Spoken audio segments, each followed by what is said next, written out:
Здравейте! Това видео ще ви покаже кратка инструкция как да ползвате електронния дневник на Lingua Mundi, за да получавате по-полезна информация за вашето обучение. В Google може да напишете Lingua Mundi, за да се отвори веб страницата на езиковия център. Като отворите веб страницата, така изглежда, ще видите отгоре в дясно пише вход в профил. Натискате го и трябва да въведете вашият имейл, а на парола вашия телефонен номер. Ако сте въвели някакви грешни данни, ще ви зареди същата страница. Ако сте въвели правилни данни, ще зареди страница и тук отгоре ще пише вашето име, името на курсиста. Първо може да видите информацията от учителя, какъв материал е покрит и какво е дадено за домашна. Съответно, надолу са по-старите съобщения. След това може да разгледате бутона видеоуроци.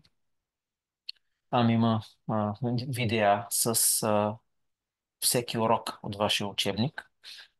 Третия прозорец най-долу е записа към тези уроци. Имате бутонче с чертички отгоре в дясно. Тук може да избирате кой точно урок да гледате.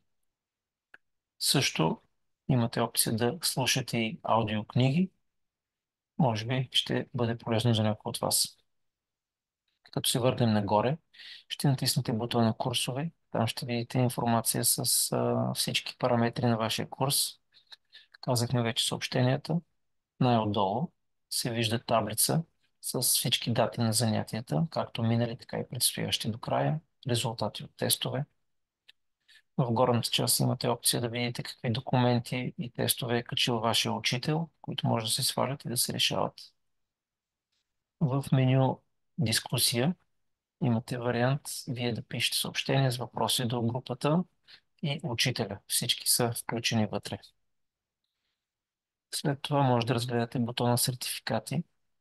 Той показва всички ваши сертификати от вече завършили курсове. PDF може да ги видите и да си ги свалите на компютъра.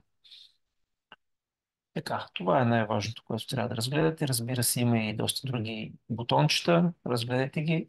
Ако имате въпроси, моля, обадете се в офиса, за да ви съдействаме. Благодаря ви за вниманието.